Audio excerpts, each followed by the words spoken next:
Olá, bom dia. Eu sou Linete Haraguchi, farmacêutica. Eu estou aqui com a professora doutora Eliana Rodrigues e com Vinícius Ramírez, que está fazendo essa gentileza de fazer essa gravação.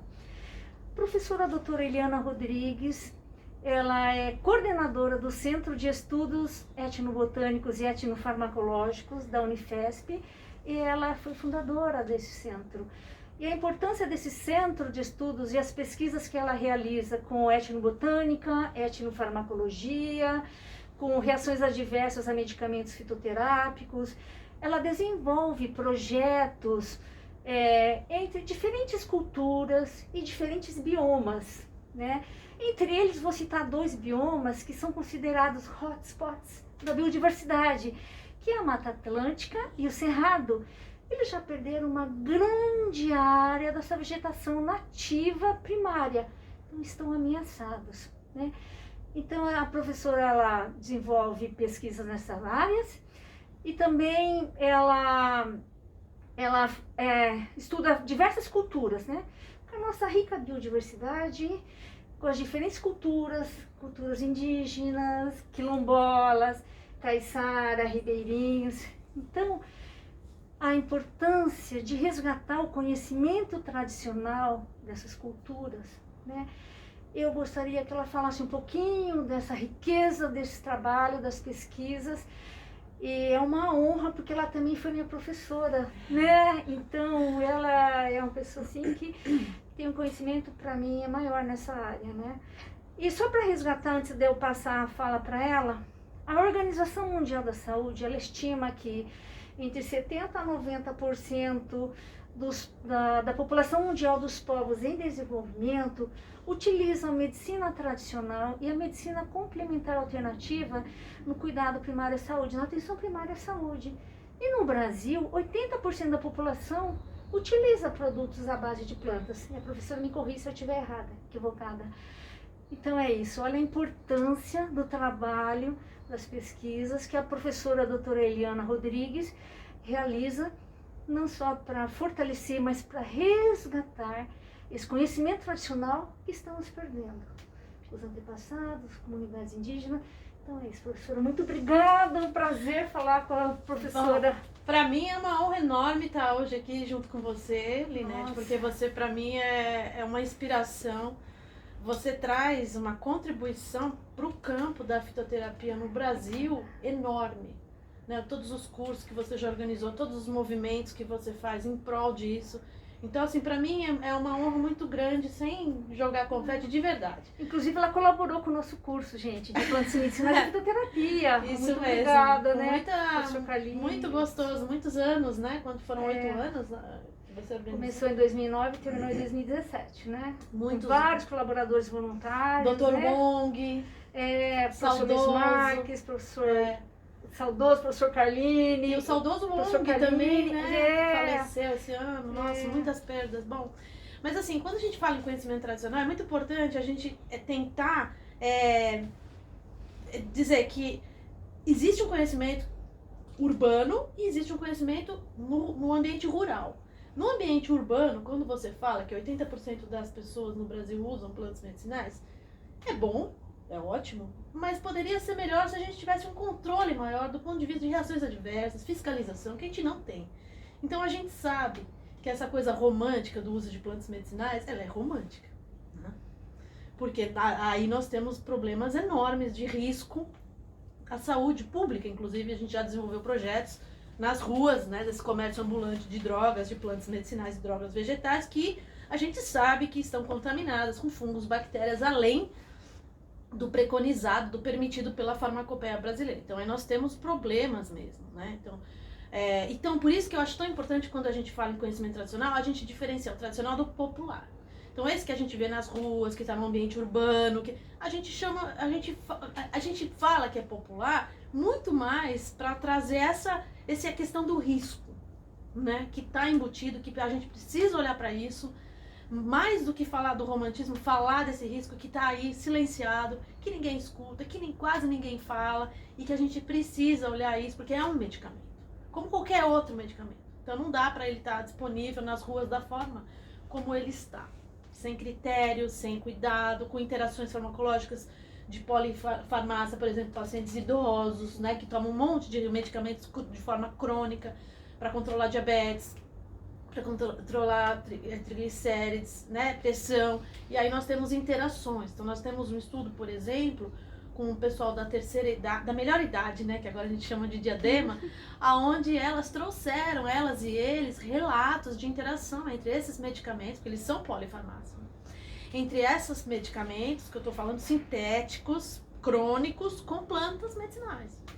Então olha, quando eu tomava, né, Yacon com medicamento. Então, assim, vários relatos. Esse material enorme a gente tem no nosso site. Quem quiser, pode entrar no nosso site do Centro de Estudos Etnobotânicos e Etnofarmacológicos da Unifesp. E lá nós temos folders, capítulo de livro da Unesp, tudo falando assim, será que o paciente oncológico deve usar um fitoterápico como uma planta medicinal? Se sim, quais? Que interações que pode haver entre os quimioterápicos, que são sintéticos, nós estamos chamando aqui, e essas plantas, e esses fitoterápicos? Não existe um universo ainda enorme a ser desvendado do ponto de vista das interações quando a gente fala dessa medicina popular, dessa medicina urbana.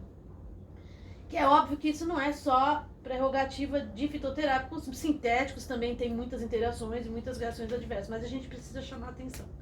Agora, quando a gente olha para o campo da medicina tradicional, do conhecimento tradicional, aquele normalmente estão relacionados às etnias indígenas, né? Porque, e não todas, que nós temos 305 etnias indígenas no Brasil, 56 permanecem isoladas, então aí nós temos uma medicina tradicional.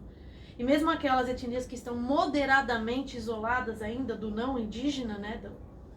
Eles também têm uma medicina tradicional. Agora, existem medicinas, etnias indígenas que têm um grande contato já com os não indígenas. Sim. Então, por exemplo, os Guarani, a gente vê aqui, sim, né? Então, ali, será que a gente tem uma medicina tradicional nos modos do que a gente, né, imagina, aquela medicina que não tem interferência de outras culturas, não tem interferência de outras medicinas, de outros medicamentos sintéticos? Tem, né? Então, a gente aí, quando a gente fala em medicina tradicional, eu arrisco a dizer que a gente está falando daquela de alguns grupos indígenas, não todos.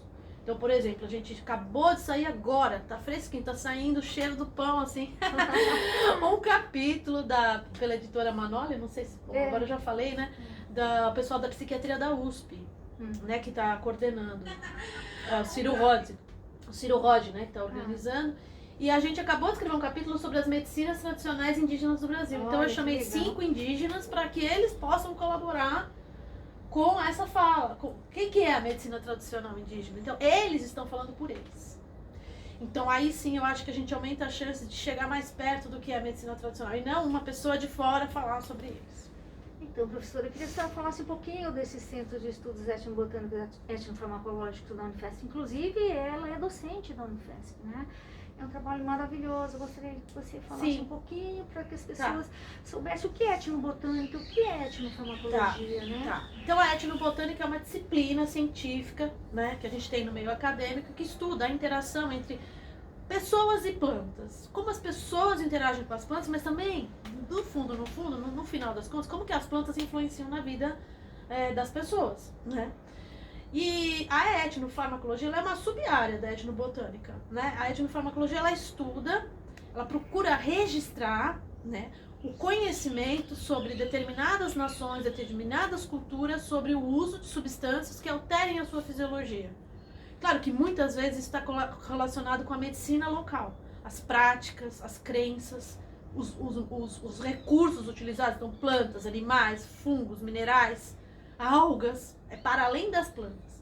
Então, no campo da etnobotânica, a gente tem uma visão maior quando a gente pensa pessoas, plantas.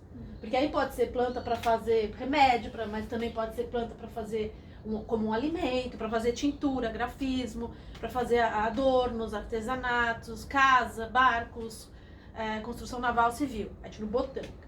Agora, a etnofarmacologia está mais focada no uso dessas substâncias que alteram, geralmente que são usadas no contexto, como eu disse, da medicina, né? Então, podem ser plantas prescritas a um paciente, mas também podem ser as plantas utilizadas pelo sacerdote, pelo curador, para alterar a sua percepção, entrar em contato com o sobrenatural, porque na maior parte das vezes Nessas medicinas, a causa da doença ela é sobrenatural, para alterar a sua percepção e conduzir a cura. Acho que a gente podia até fazer uma diferença aqui, para quem é leigo, a diferença entre um medicamento e um remédio. Tem um livro do professor de Stasi que eu gosto muito, que é Plantas Medicinais, Verdades e Mentiras. Lá ele coloca uma definição, né? O medicamento é um remédio, mas nem sempre o contrário é verdadeiro. Verdade. Sempre, né? Então, o medicamento, ele passa por estudos que comprovam sua eficácia e segurança, né? Ele tem dose certa, controlada, bula. Vou até trazer aqui, né, fazendo propaganda, mas aqui tem um medicamento fitoterápico que está no SUS de São Paulo, é a espinheira santa, e é uma planta da Mata Atlântica, né? Então, agora o remédio, vamos dar um exemplo, porque essas culturas que a professora Eliana estuda, pesquisa, o remédio, por exemplo, um benzimento.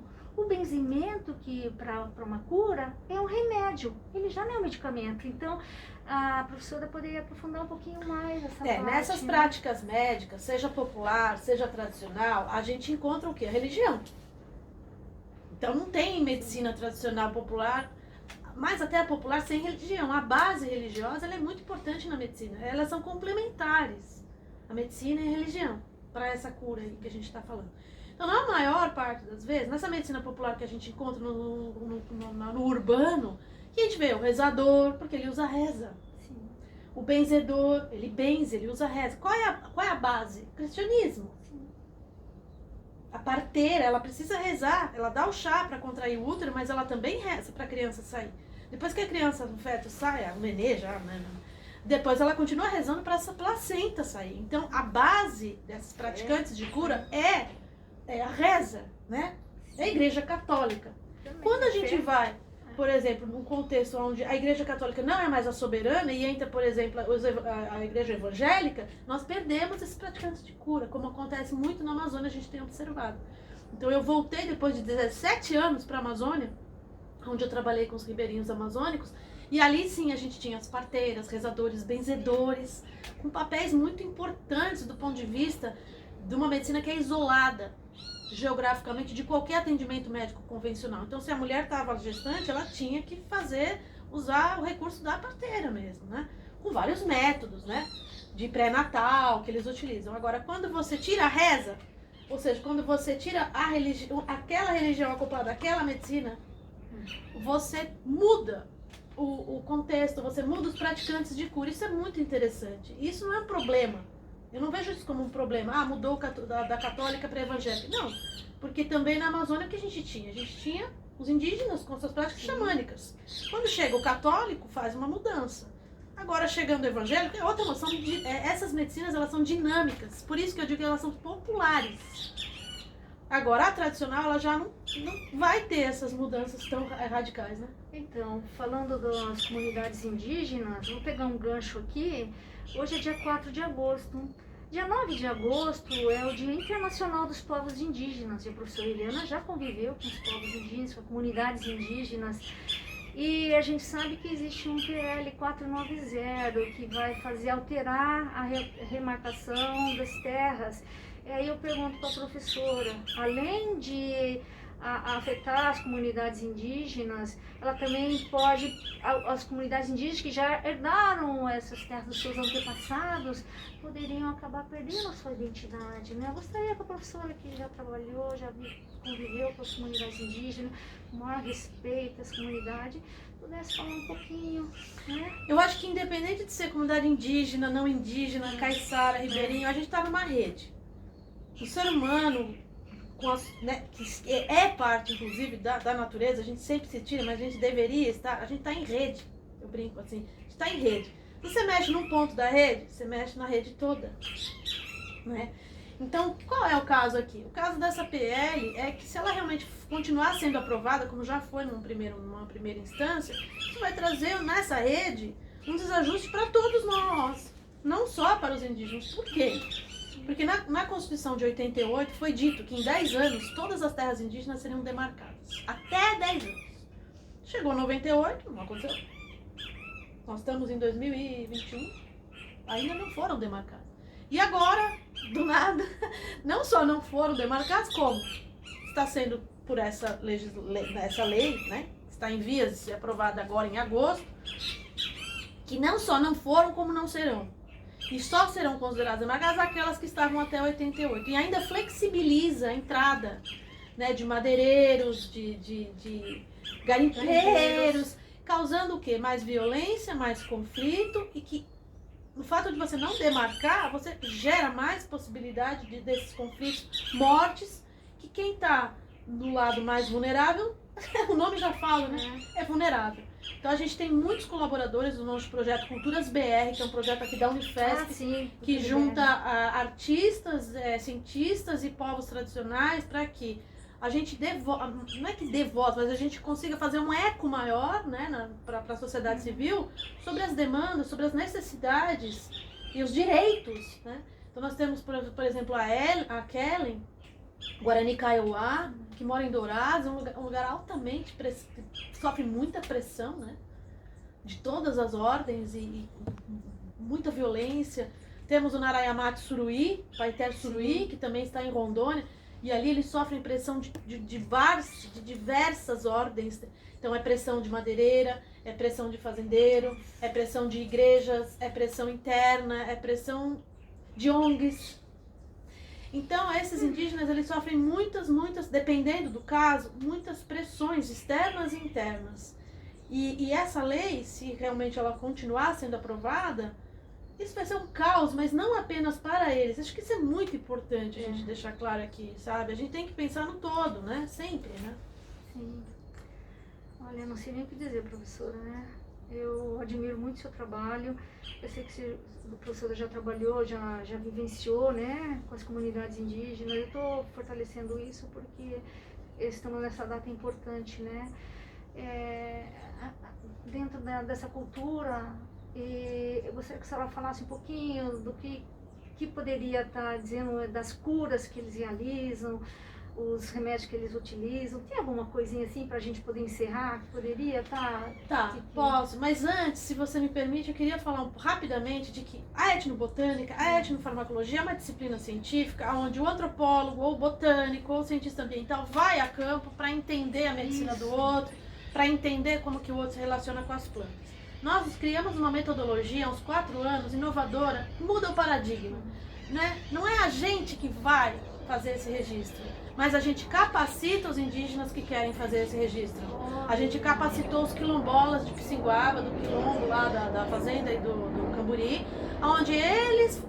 Quem é aqui que quer ser o pesquisador? Olha que legal. Aí a gente capacitou do ponto de vista da antropologia e da botânica, como coletar as plantas, como mandar a identificar essas plantas. Eles produziram livretos, eles produziram audiovisuais junto com a equipe técnica da universidade. Por que isso é importante? Isso é muito importante. Porque na medida em que a gente capacita um grupo humano a eles mesmos registrarem o conhecimento deles na língua deles, o que é mais legal, no caso de indígenas, eles podem fazer o que eles quiserem com esse conhecimento, que é a propriedade intelectual deles. Não precisa ter nenhuma ONG, nenhuma universidade, ninguém negociando esse saber, se é que eles querem negociar, da forma como eles querem negociar, porque isso é um problema, é uma polêmica mundial, a questão do direito à propriedade intelectual, que inclusive eu e o professor Kaline colhemos frutos muito desagradáveis anos atrás, tentando fazer valer essa questão da propriedade intelectual, e nós fomos cerceados pelo nosso governo e outras instâncias, enfim, né? Então eu acho que na medida em que a gente consegue avançar com essa nova metodologia, que é uma proposta nossa, do nosso centro no mundo mesmo, né? A gente vai, quem quer, a gente capacita, eles registram. Isso vai ser muito importante. Que legal. Porque é isso, né? São eles falando sobre eles tomando a protagonismo do que fazer com essas plantas e animais que eles usam no seu dia a dia. E para encerrar, eu já vou chegar no que você perguntou. Eu também acho muito importante que as pessoas tenham entendimento. Quando a gente fala indígena hoje, a gente tem uma visão muito da escola equivocada, aquela coisa indígena. Como se fosse como se fosse um só. Tudo tá aqui é o saco do índio, ainda índio, né? A gente ainda usa, que não é nem legal, né? Hoje a gente fala indígena, de preferência o Paiter Suruí, de preferência o Ricardo Paiter Suruí, falar o nome, né? A gente não fala Linete, Liliana, por que falar o índio, falar a mulher, né? Então assim, o indígena, né? O Paiter Suruí. Eles hoje, primeiro, não só não é uma cultura só, mas tem pelo menos 305, porque são 305. Nossa. Mas eles estão tomando uma dimensão incrivelmente maravilhosa. Por exemplo, semana retrasada eu falava no Sesc, numa live, com a avó Catarina. Quem é a avó Catarina? A avó Catarina é uma indígena guarani que está fazendo mestrado em antropologia. Nossa, que fantástico. Ela é um exemplo, tá? Puxa. Ela é um exemplo. Então, esses indígenas fortes, hoje são advogados, sabe, com mestrado, com doutorado. Historiadores. São da área É. de cinema, fazendo cinema, fazendo filmes, concorrendo a filmes fora do Brasil, premiações Sim. internacionais, né? Então são antropólogos, são advogados, eles estão chegando. Isso é muito legal. Porque na medida em que eles chegam junto, aqui a gente vai conseguir trazer um pouco de equilíbrio, talvez, eu penso assim, eu acredito nisso, num futuro não muito longínquo como a gente imaginava uns 20 anos atrás. Eles estão chegando. E isso é muito bonito, porque aí nós vamos ter essa contribuição. Quanto aos remédios, Linete, olha, de todas as ordens, né? Porque você imagina, se uma população ela é isolada geograficamente de qualquer atendimento convencional, então o que a gente observa, por exemplo, entre os Craô, né? Planta para picada de cobra, eu já vi lá picada de cobra, eles usando remédio para braço gigante, então revertendo né? Para determinar sexo de filho. Então, se eu quero ter filha fêmea, eu amarro uma embira aqui nessa região, antes, né, do sexo, e durante e depois, a sobrecasca de uma árvore, a mulher amarra no ventre, como se fosse um pet, né? Como a gente não tem pet de nicotina. Se eu quero ter filho macho, aí é outra embira de outra Eu árvore. me lembrei das aulas que Né? a professora deu no curso. Se eu quiser, por exemplo, vamos supor que eu fosse jovem, né? E tivesse lá 2 filhos e quisesse dar um tempo de ter filho, então eu uso contraceptivo temporário. Então eu uso durante meses, eu seco a minha menstruação. Aí eu quero voltar a ter filho, aí eu uso uma planta que restabelece a minha menstruação, eu fico fértil novamente e posso engravidar. Ou, se eu sou muito idosa já, não quero mais ter filho. Não é que é idosa, assim, pra eles, chega uma hora, não precisa mais, Tem ok? mais filhos. Aí eu tomo contraceptivo definitivo, ou seja, nada reverte isso. Eu seco a minha menstruação. Então são coisas que seria da área do sono, coisas que aumentam o número de sonhos. Ou seja, provavelmente interage no sono REM, que isso traria no campo do sono, da área da ciência do sono, que o Brasil é um dos, acho que é o principal no mundo, né? O grupo lá do sono, Instituto do Sono da Escola Paulista. Mas infelizmente a gente não pode estudar essas coisas, mas eu tenho a esperança que com esse novo paradigma de que o próprio indígena registre o seu conhecimento e ele tome a decisão o que fazer com aquilo. E aí, se ele quiser entrar em contato com as universidades para estudar, que ele tenha essa liberdade, que no passado ele não teve, né? Sim. A gente sofreu muito porque nem o indígena teve a liberdade de estudar as próprias plantas como a Universidade Brasileira. Pra gente encerrar, então, eu gostaria que ela falasse um pouquinho do professor Carline, porque foi meu professor também no mestrado, ela foi co-orientadora, ele é o meu orientador.